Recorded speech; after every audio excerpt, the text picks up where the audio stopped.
It was supposed to be a controlled conversation between two powerful women.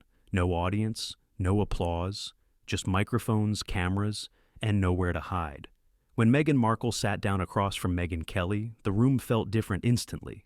Polite smiles couldn't mask the tension. Every pause carried weight. Every question landed sharper than expected. By the end of this interview, one woman would walk out, and the other would make sure the cameras captured every second. What started as dialogue would become a battle over truth, control, and credibility. The studio was silent in a way that felt deliberate. No audience chairs, no warm applause cues, no soft background music to smooth the edges. Just a minimalist table, two microphones, and red recording lights glowing like quiet witnesses. Meghan Markle adjusted her posture as she took her seat, crossing one leg over the other with practiced elegance. Her expression was composed, confident, almost detached. A faint smile rested on her lips, the kind that suggested she believed she was already above the conversation. Across from her, Megyn Kelly glanced down at her notes, then back up. Calm, measured, neutral, at least on the surface. Kelly lifted her head. "Thank you for joining me today, Megyn." Markle nodded once. "Of course," she replied smoothly. "I believe conversations like this are important, especially when women are given space to speak freely." The emphasis on freely didn't go unnoticed. Kelly offered a polite smile. "That's exactly what we're here for." A pause followed, just long enough to feel intentional. Kelly leaned forward slightly. "You've spoken extensively about reclaiming your voice, about autonomy, about stepping away from royal life. But many people feel your story is selectively told." Markle's smile tightened. "Well," Markle said lightly, "that's an interesting way to frame lived experience." Kelly didn't blink. "Is it? Or is it a fair question when details seem to change depending on the platform?" The air shifted. Markle tilted her head, her eyes sharpening just a fraction. "I don't think trauma needs to be narrated the same way every time to be valid." "Of course not," Kelly replied evenly. "But consistency matters when credibility is involved." Markle let out a short, breathy laugh, dismissive, not amused. "Credibility according to whom?" Markle asked. "Tabloid editors, commentators who built careers attacking me?" Kelly's tone remained steady. "According to the public, according to people who listen carefully." Markle leaned back in her chair and folded her arms. Subtle, defensive. "I find it fascinating," Markle said, "how a woman speaks about her pain, and suddenly everyone becomes an expert in how she should do it." Kelly nodded slowly. "And I find it fascinating how criticism is often labeled cruelty when it becomes inconvenient." Silence. Markle's jaw tightened slightly. She glanced away for half a second, then back. "You know," Markle said smoothly, "this feels less like an interview and more like an interrogation." Kelly met her gaze. "Only if honesty feels threatening." The words landed. Markle's smile returned, colder now. "I came here to talk about my work, my initiatives, my advocacy." "And we will," Kelly replied. "But context matters. Your work exists inside a very public narrative, one you helped shape." Markle's fingers tapped once against the table. "Are you implying I manipulated my story?" "I'm asking whether you curated it," Kelly answered. The distinction hung between them. Markle leaned forward, mirroring Kelly's posture. "I don't need to curate pain. It exists whether you approve of it or not." Kelly didn't blink. "Pain exists. Accountability does too." The tension was no longer subtle. Markle exhaled sharply. "This is exactly the problem," she said. "Women like me are expected to explain ourselves endlessly, while others get applauded for silence." Kelly raised an eyebrow. "Silence or restraint? That sounds like judgment," Markle snapped. Kelly replied instantly. "Only if it applies." Another pause. Heavier. Markle adjusted her sleeve. "I agreed to this interview because I believed you were capable of nuance." "I am," Kelly replied. "That's why I'm asking questions instead of offering sympathy." Markle's eyes flashed. "Sympathy isn't what I need." "No," Kelly said softly. "Control is." That was the first crack. Markle stared at her for a beat, stunned. Then she smiled again, slow, deliberate. "Well," Markle said silkily, "this is already far more revealing than I expected." Kelly glanced briefly toward the camera. "So are you." And somewhere between those words, it became clear. This conversation was no longer about stories. It was about power, and neither woman was willing to give it up. The room felt smaller now, not physically, emotionally. The walls hadn't moved, the lights hadn't changed, but something had shifted the moment Meghan Markle realized this wasn't going to be a sympathetic conversation. She uncrossed her arms and leaned forward again, this time with intent. "You keep framing this as control," Markle said, her voice sharper.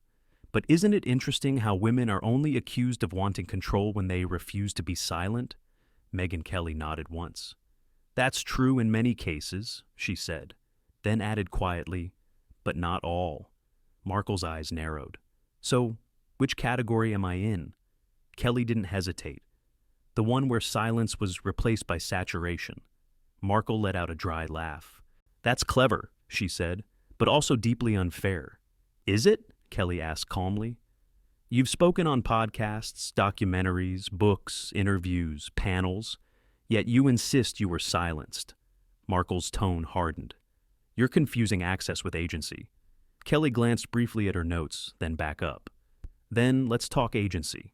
You walked away from the royal institution." "Yes," Markle replied quickly. "You retained your title." Markle shifted slightly. "And you signed multi-million-dollar media deals," Kelly added. Markle's lips pressed together. "You've built a brand around your story," Kelly continued evenly. "So, at what point does storytelling become strategy?"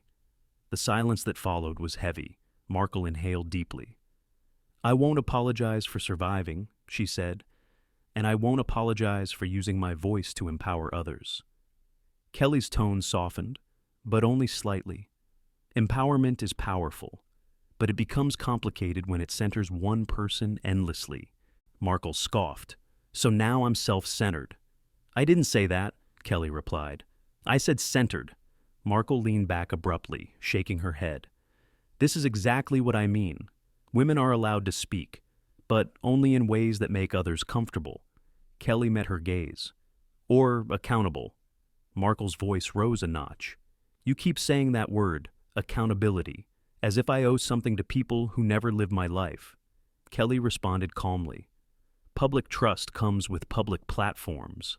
Markle smiled again, irritation leaking through. "And who appointed you the arbiter of that trust?" Kelly answered immediately. "The same audience you continue to address." Markle's fingers curled around the arm of her chair. "Let's be honest," Markle said. "This feels less like journalism and more like punishment." Kelly tilted her head. "For what?" "For daring to step outside a system that was designed to break me," Markle snapped. Kelly's voice remained measured. "Or for refusing to let go of it while claiming you did." That landed hard. Markle blinked. Once, twice. "I gave up everything," she said tightly. "Status, security, family." Kelly didn't interrupt. "And yet," Markle continued, "I'm still expected to justify that choice to people who will never be satisfied." Kelly leaned forward slightly. "Then why keep explaining it?" Markle froze. The question hung in the air like a blade. "You could move on," Kelly said gently. "Many people do." Markle's jaw clenched. "Moving on doesn't mean erasing the past." "No," Kelly agreed, "but reliving it endlessly keeps it alive." Markle's voice sharpened. "So now I'm exploiting my own trauma?" Kelly looked directly at her. "I'm asking whether it's healing or branding." That was the first real fracture. Markle's composure wavered for just a fraction of a second. She looked away, then back. "You're very comfortable questioning my motives," Markle said coldly. "But have you ever questioned your own?" Kelly raised an eyebrow. "All the time." "Then ask yourself this," Markle snapped. "Why are you so invested in tearing me down?" Kelly didn't raise her voice. "I'm not tearing you down. I'm asking what happens when a narrative stops evolving." Markle leaned forward sharply. "You don't get to decide when my story is finished." "No," Kelly replied, "but audiences do decide when they've heard it before." The tension was now unmistakable. Markle's gestures grew sharper, less controlled. This obsession with audience fatigue is just another way to silence women. Kelly shook her head slowly. "No, it's a reflection of repetition." Markle's voice rose again. "So, what would satisfy you? Silence? Disappearance?" Kelly answered without hesitation. Perspective. Markle laughed, short, bitter. Easy to demand from someone who never lived under global scrutiny. Kelly's tone cooled. Scrutiny isn't persecution. That did it. Markle sat upright, eyes blazing. You have no idea what persecution feels like. Kelly held her gaze. Neither do people who truly experience it and don't monetize it. The room went electric. Markle's breathing quickened. Off camera, a producer glanced nervously at the clock, because what started as a controlled interview was now something else entirely. And the question was no longer if Meghan Markle would explode. It was when. The air conditioning hummed softly like it was trying to pretend nothing was happening. But the set had changed. Not the lights, not the camera angles, the mood.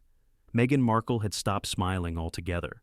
She leaned forward now, shoulders tight, eyes fixed on Megyn Kelly.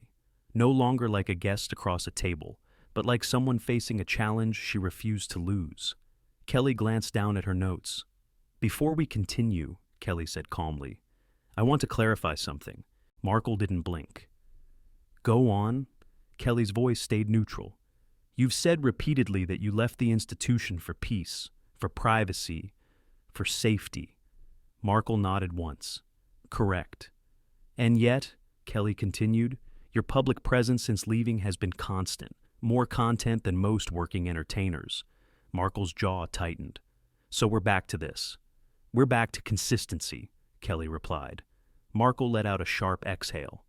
"You're acting like speaking is a crime." "No," Kelly said. "I'm asking why the message stays the same." Markle leaned back slightly, her tone turning icy. "Because the truth doesn't change just because you're bored." Kelly lifted her eyebrows. "So you believe criticism exists because people are bored?" Markle's lips curled into something close to a smirk. "I think people like you built careers turning real pain into entertainment." Kelly's face barely moved, but her eyes sharpened. "People like me?" she repeated evenly. Markle nodded. "Yes, professional outrage merchants." The room went very still. Off camera, someone whispered, "Careful." Kelly didn't react. She simply asked, "Is that how you handle pushback? Label it, dismiss it, move on?" Markle leaned forward. "No, I set boundaries." Kelly nodded once. "Then let's test that. If this is boundaries, what happens when someone asks a question you don't like?" Markle snapped. "You're not asking questions, you're suggesting motives." Kelly didn't deny it. "Motives matter when your story becomes a product." Markle's hands moved slightly, controlled but thinner now. "You keep calling it a product," Markle said. "But what about your product, your show, your platform, your sponsors? You profit too." Kelly smiled faintly. "I don't sell myself as a victim." Markle's eyes flashed. "Oh, so now we're doing moral superiority." Kelly's voice stayed calm. "We're doing clarity." Markle laughed, sharp and humorless. "Clarity," she repeated. Then she leaned in, slower, deliberate. "You're angry because I didn't break." Kelly didn't look away. "No, I'm skeptical because you keep insisting you did, while also insisting you didn't." A beat. Markle stared. "Explain that." Kelly nodded. "You say you were shattered by the institution, that you were hunted, nearly destroyed." Markle's face hardened. "And then," Kelly continued, "you present yourself as the most resilient, enlightened voice in every room." Markle's voice rose. "Because I survived," Kelly replied softly. "Or because survival became your brand." The room didn't explode. It froze. Markle opened her mouth to respond, then stopped. Her eyes dropped briefly to the table. When she looked back up, her smile was gone. "You're disgusting," Markle said quietly. Kelly didn't flinch. "That's not an answer." Markle's voice climbed. "You're doing exactly what the tabloids did, just with better lighting." Kelly tilted her head. "The tabloids made claims. I'm asking about contradictions." Markle shook her head in disbelief. "You think you're righteous?" Kelly's tone didn't change. "No, I think words matter." Markle leaned forward. "Then here's a word for you. Obsessed." Kelly narrowed her eyes slightly. "That's another label." Markle continued louder. "You were obsessed with me, with Harry, with everything we represent. You don't care about truth. You care about relevance." Kelly pressed her lips together briefly. So now you're questioning my motives. At least I'm honest about it, Markle snapped. Kelly answered quietly. Are you? That single question flipped something. Markle's posture shifted. Her composure didn't just crack, it fractured. She pointed slightly, not wildly, but enough for the cameras to catch it. You people, Markle said sharply. You sit behind microphones pretending to be brave, but you've never had to walk into a room knowing the world wants you to fail. Kelly replied evenly. Most people do. They just don't get paid for it. Markle's eyes widened. There it is, jealousy. Kelly stayed flat. I don't envy scrutiny. Markle leaned in like a blade. You envy influence? Kelly exhaled calmly. If influence is built on repetition, it's not influence, it's noise. Markle's voice rose again. You're trying to silence me. Kelly met her gaze. No, I'm asking you to answer. Markle snapped back instantly. I am answering. Kelly didn't move. No, you're performing. Markle recoiled slightly. Performing? Kelly nodded.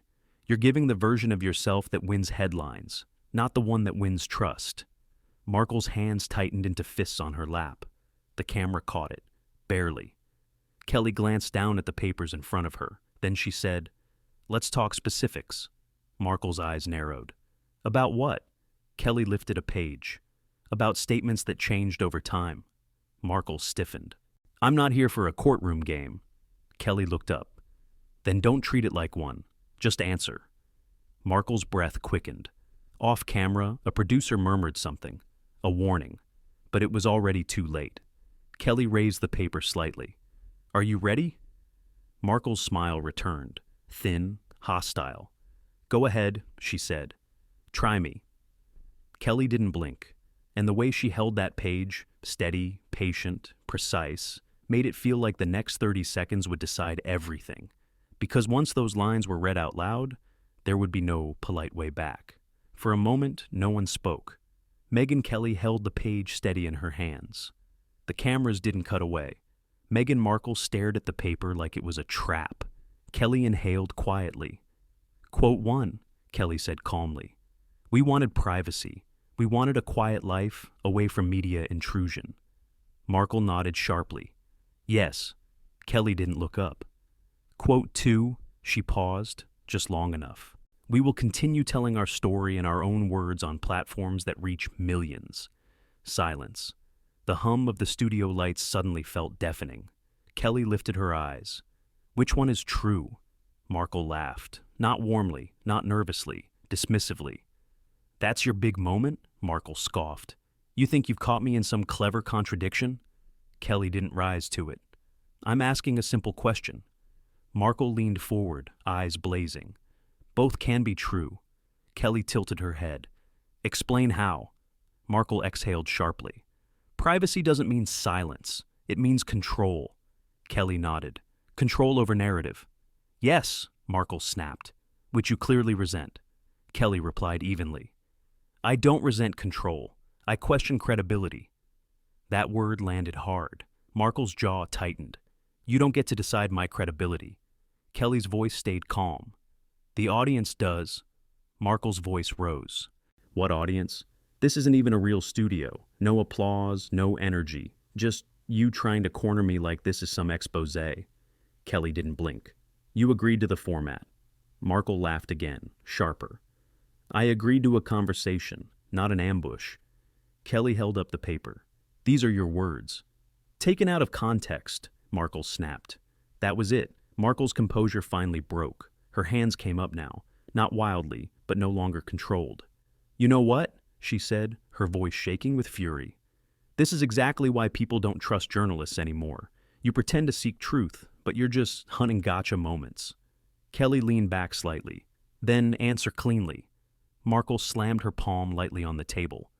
I don't owe you clean answers. Kelly's eyes hardened for the first time. Then, you don't get to accuse others of dishonesty. Markle stood, not abruptly, decisively. The chair scraped against the floor, loud and final. She glanced briefly toward the producer's monitor, then back at Kelly. Markle pointed toward the camera. This is what they do, she said sharply. This is how they silence women. by pretending to be reasonable while tearing them apart. Kelly rose halfway from her chair, still grounded, still composed. "No," Kelly said firmly. "This is how interviews end when guests refuse accountability." Markle scoffed. "You're throwing me out." Kelly's voice was steady now. No softness left. "I'm ending the segment." Markle laughed in disbelief. "Because I won't play your game." Kelly answered clearly. "Because you've stopped answering questions." Markle shook her head. "Unbelievable." Kelly turned slightly toward the control booth. "Cut the feed." Markle's head snapped up. "Don't you dare." Kelly didn't raise her voice. "Cut it." A producer's voice crackled faintly through an earpiece. Markle looked directly into the camera one last time, eyes blazing. "Let the record show," Markle said sharply, "that I was silenced." Kelly met her gaze. "Let the record show. You walked out." The screen flickered. For half a second, Markle was still standing there, furious, mid-breath. Then the feed went black. Back in the studio, Kelly exhaled slowly and removed her microphone. She looked directly into the camera. "That," Kelly said calmly, "is what happens when conversation turns into confrontation." She paused. "And for the record," she added, "no one is above questions. If this moment made you uncomfortable, surprised you, or made you think, that's exactly why we tell these stories. Let us know in the comments. Was Meghan Markle standing her ground or walking away from accountability? And if you want more high-tension interviews, behind-the-scenes confrontations, and stories the cameras don't usually show, like this video, subscribe to our channel,